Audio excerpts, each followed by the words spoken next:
हर किसी के उदय की कुछ वजह होती हैं, चाहे वो माफिया डॉन ही क्यों ना हो, तो अंत के भी कई कारण होते हैं। नमस्कार, मैं हूं प्रभास झा और अंतर कथा में हम बात करेंगे अतीक के जीवन पर ग्रहण लगाने वाले चर्चित कांडों की।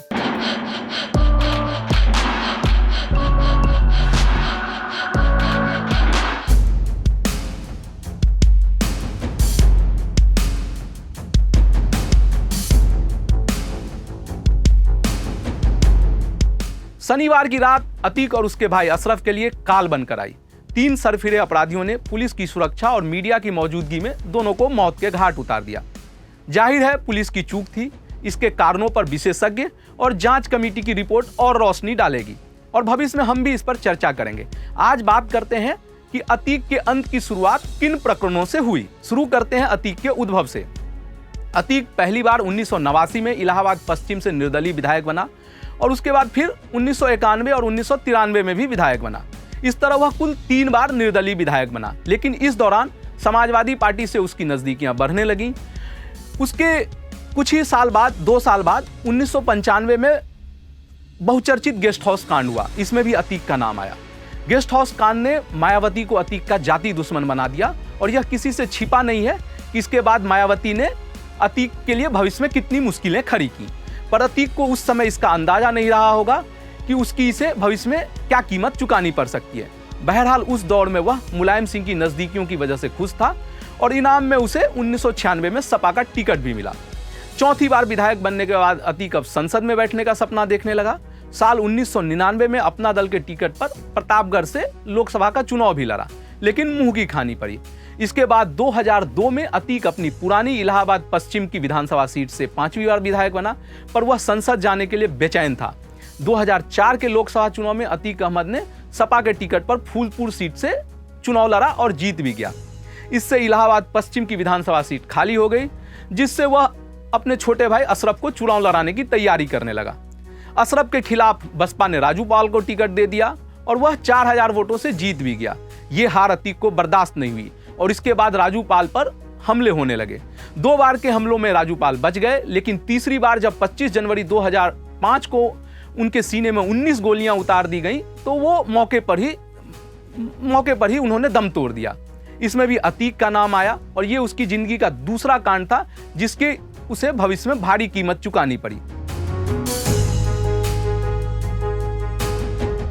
2 साल बाद 2007 में मायावती की पूर्ण बहुमत वाली सरकार बनी। इधर राजू पाल की हत्या और मदरसा कांड की वजह से सपा ने भी अतीक को पार्टी से निकालकर अपना पल्ला झाड़ लिया। यही अतीक के जीवन का टर्निंग पॉइंट साबित हुआ। राजू पाल की पत्नी पूजा पाल उसके भाई अशरफ को चुनाव में हरा चुकी थी और मायावती ने अतीक को मोस्ट वांटेड घोषित करके ऑपरेशन अतीक शुरू कर दिया। उसके सिर पर 20,000 का इनाम रख दिया गया। उसकी करोड़ों की संपत्ति सीज कर दी गई, बिल्डिंगें गिरा दी गई। इसके बाद उसे दिल्ली से गिरफ्तार भी कर लिया गया। अतीक की काली करतूतों का जिक्र मदरसा कांड के बिना अधूरा है। इलाहाबाद के महमूदाबाद की मस्जिद में शहर और आसपास के गरीब घरों की लड़कियां पढ़ाई करती थी। मदरसे में लड़कियों का हॉस्टल भी था। 17 जनवरी 2007 को देर रात हॉस्टल के दरवाजे पर कुछ लोगों ने दस्तक दी। अंदर से पूछा गया तो धमकी भरे अंदाज में तुरंत दरवाजा खोलने को कहा। दरवाजा खोला गया तो सामने 3 बंदूकधारी खड़े थे। तीनों अंदर घुसे और एक हॉल में सो रही लड़कियों के पास पहुंच गए। दरिंदों ने उनमें से 2 नाबालिग लड़कियों को उठा लिया और अपने साथ लेकर चले गए। जब वो बाहर निकले तो उनके साथ 2 और लोग भी शामिल हो गए। इस तरह कुल 5 लोगों ने आगे सुनसान जगह पर नदी के किनारे दोनों लड़कियों के साथ कई बार दुष्कर्म किया और सुबह होने से पहले लहूलुहान हालत में दोनों लड़कियों को मदरसे के दरवाजे पर फेंककर भाग निकले। अगले दिन इस शर्मनाक कांड पर लीपापोती शुरू हो गई और पुलिस ने सिर्फ छेड़खानी की धाराओं में मुकदमा दर्ज किया। आखिर ऐसा हो भी क्यों ना। बताया जाता है कि असली आरोपी अतीक के भाई अशरफ के करीबी लोग थे, लेकिन लोगों का गुस्सा चरम पर था और जगह जगह धरना प्रदर्शन होने लगा। सरकार बैकफुट पर आ गई। उसके बाद रेप की संगीन धाराओं में मुकदमा दर्ज हुआ और आनन फानन में पुलिस ने इस कांड का खुलासा करने का दावा किया और 5 लोगों की गिरफ्तारी दिखा दी। इन 5 लोगों में कुछ रिक्शा चलाने वाले थे और कुछ दर्जी थे।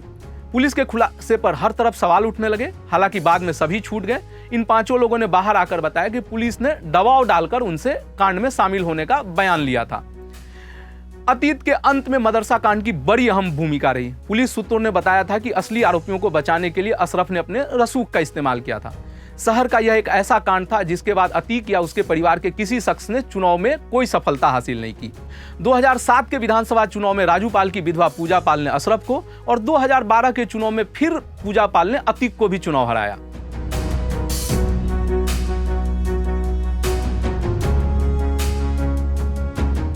वर्ष 2012 में राज्य में एक बार फिर सपा की सरकार बनती है। अतीक को लगने लगता है कि उसे राजनीतिक संजीवनी मिल सकती है। 2014 के लोकसभा चुनाव में उसे सुल्तानपुर का टिकट मिलता है सपा से, लेकिन पार्टी में ही विरोध हो गया तो उसे श्रावस्ती शिफ्ट कर दिया गया। यहां भाजपा के दद्दन मिश्रा ने उसे हरा दिया तो अतीक की राजनीतिक संजीवनी की उम्मीद बेकार गई। इसके बाद मुलायम सिंह के परिवार में ही आपसी खींचतान शुरू हो गई। मुलायम के कुनबे की कलह ने भी अतीक की मुसीबतें बढ़ाई। 2017 के विधानसभा चुनाव से एक साल पहले ही सपा ने उम्मीदवारों की लिस्ट जारी कर दी और उसमें अतीक का नाम कानपुर कैंट से उम्मीदवार के रूप में था। 22 दिसंबर 2016 को अतीक 500 गाड़ियों के काफिले के साथ कानपुर पहुंचा। आलम यह था कि जिधर से काफिला गुजरता जाम लग जाता, लेकिन तब तक सपा में निजाम बदल चुका था। अखिलेश यादव सपा के राष्ट्रीय अध्यक्ष बन चुके थे और उन्होंने साफ कर दिया कि उनकी पार्टी में अतीक के लिए कोई जगह नहीं है। अतीक पार्टी से निकाल दिए गए। चुनाव से एक महीने पहले फरवरी 2017 में अतीक को गिरफ्तार कर लिया गया और सारे मामले में मिली जमानत रद्द हो गई।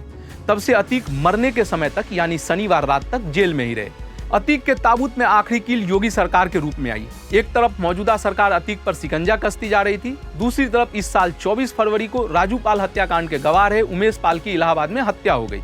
इस हत्याकांड में भी अतीक के कुनबे का नाम आया। इससे सूबे के सीएम योगी आदित्यनाथ इतना तमतमा गए कि उन्होंने सदन में अगले दिन बयान दिया कि माफिया को मिट्टी में मिला देंगे, और हुआ भी कुछ यूं ही। उमेश पाल हत्याकांड के 50 दिनों के भीतर अतीक के परिवार का नामो निशान मिट गया।